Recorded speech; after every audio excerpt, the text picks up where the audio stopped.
is the best time of day to water your garden?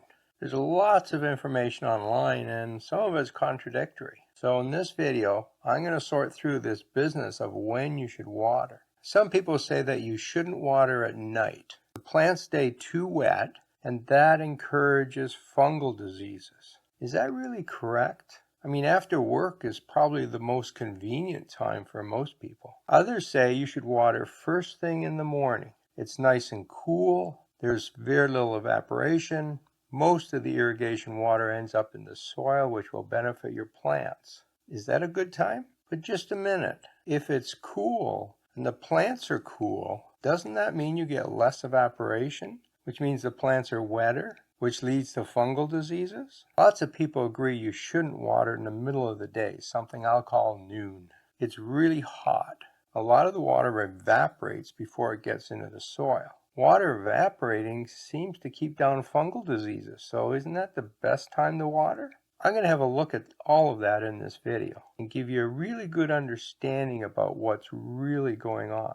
To decide on what is the best time to water, it's important to understand how the water evaporates from the plants. That seems to be the reason most people are using for selecting one time or another. And I went to look for data on this and I couldn't find any. So I did my own experiment. I picked a lilac shrub where the front of the plant was in full sun some of the time, but later in the day it went into shade. The back of the shrub was next to some larger trees, so it was always in shade. So what I did was I watered the shrub, got the leaves really good and wet, and then I timed how long it takes for the water to evaporate in the morning and at night, in sun and in shade. And here's the results I got. If you want to see the results in detail, hop on over to my blog where I've outlined all of the specifics. Here I'll just give you some of the summary information. At 10 o'clock in the morning, it took 35 minutes for the water to evaporate in full sunshine.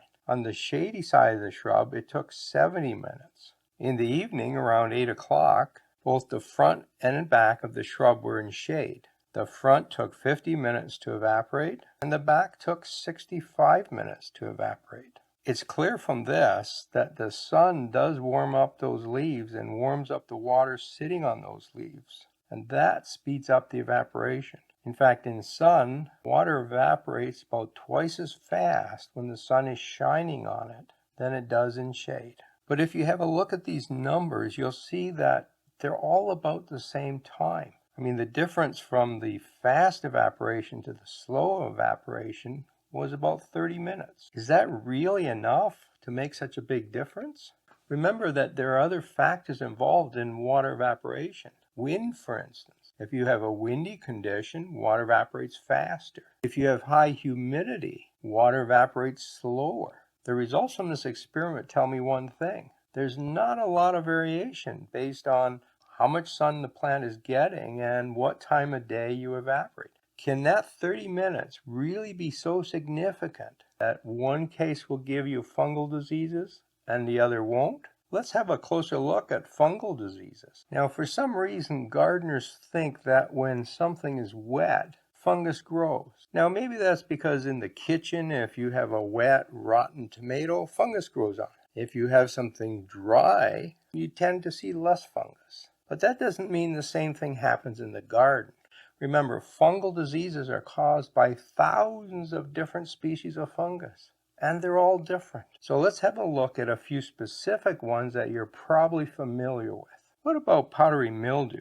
It's very common in the garden, and next to black spot on roses, it's probably the most common fungal problem identified by gardeners. A common suggestion for preventing powdery mildew is to keep the leaves dry and water in the morning. There's a couple things to understand. One is that gardeners talk about powdery mildew as if it's one disease, but it's actually hundreds of different diseases. They all just look the same, so we call them powdery mildew. But each family of plant has a different disease that we call powdery mildew.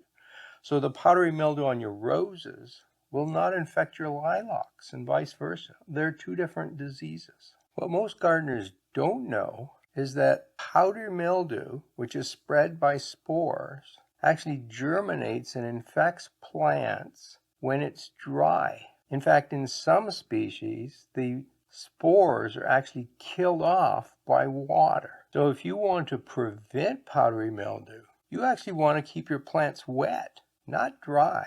Now, once the infection takes hold, it grows better in moist conditions. But the actual initial infection happens in dry conditions. The other thing that's important to understand is that overhead watering, which gets the leaves wet, actually washes spores off the leaves. Remember, spores travel through the air and then land on the leaves. Watering from above tends to wash a lot of those off the plant and into the soil. They can't infect the plant when they're in the soil.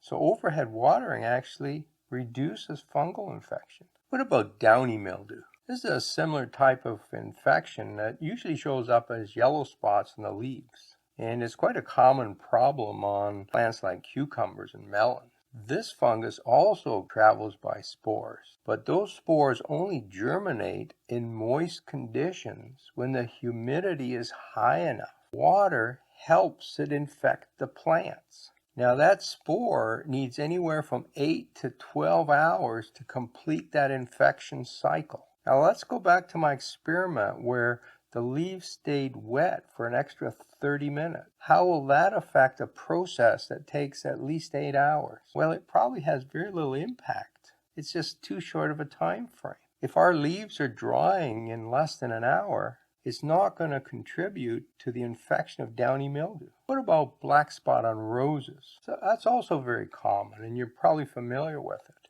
That spore germinates when it's wet, and it requires a wet condition for at least 7 hours to make that happen. Again, plus or minus 30 minutes is not really going to affect this very much. The conclusion from all this is that, one, there are many different species of fungus. They all have different properties. They all germinate different ways. Some will like it wet, some will like it dry. But the evaporation of water from our plants is so fast that that extra 30 minutes probably is not going to make a difference. Some people recommend that you should never get your plants wet. You should only water the soil. There are some good reasons for that. Any water that lands on the plant is going to sit there in the form of droplets and evaporate. That really doesn't do much for the plant.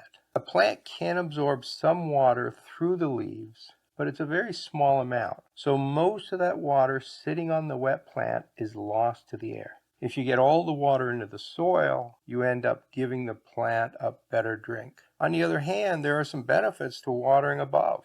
Fungal spores and other pathogens that are sitting on the leaves can be washed off the leaf. That's good for the plant. It also tends to wash dust off the plants, and that makes the plants more efficient because they get more light from the sun. So there are pros and cons to watering from above. Another thing I see a lot is a concern about these water droplets. When the sun hits the water droplets, do they burn the leaves? People are thinking about a magnifying glass. That magnifying glass focuses the sun into a small beam and burns things. As a kid, you may have been burning plants and paper, and we used to do ants. You might think the droplets act as a magnifying glass, but they actually don't. I'll deal with that in a separate video, but it's mostly a myth. Now, what about water conservation? I mean, the whole purpose of watering is to get water to the roots of the plant, which means we have to get it into the soil. We want to water in such a way that the majority of the water ends up in the soil.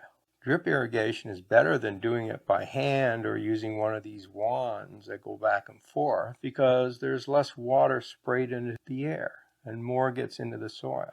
But what time of day is best for getting the water into the soil?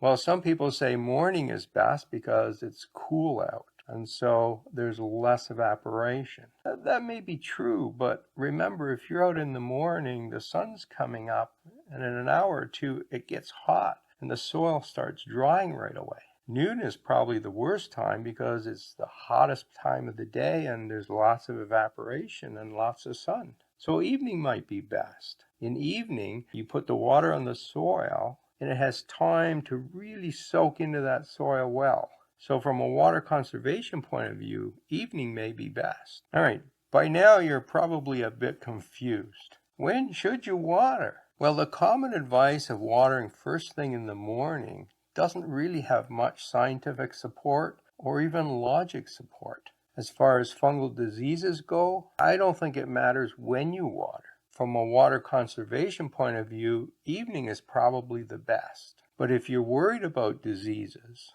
and you think watering might affect those, then noon is the best because the water evaporates quickly off the plant. But I think we're asking the wrong question. When we ask the question, when is the best time to water, we need to be looking at other parameters other than the time of day. When we water, we want as much water in the soil as possible. We get that when it's cool, the wind is low, and the humidity is high. High humidity means less evaporation. When it's cool, less evaporation, less wind, less evaporation. So from a water conservation point of view, it's better to look at those factors than the time of day. Pick a day that's not so windy or the humidity is high. If you're worried about diseases, it's probably better to do it when it's warm out and maybe when humidity is low. But probably most important is to water when your plants really need it. If you're in the garden and the soil is dry, it's time to water. Don't worry about what time of day it is. You're there, do the watering and water properly. I think that's much more important than worrying about when you do it. If you're the type of person who comes home after work and you're in the garden in the evening, that's the best time for you. On weekends, maybe it's midday. Watering is crucial to plant growth, and gardeners have so many questions about watering. It's one of the most confusing subjects in gardening, and part of it is due to all of the advice that's online, and much of that is wrong. So what I've done is put together a series of videos that explains everything you need to know about watering. How do you water house plants? Is that different than outdoor plants? What about the chlorine in the water? Is that a problem? When should you water and how should you water? All of that information is in this set of videos right here. Happy watering.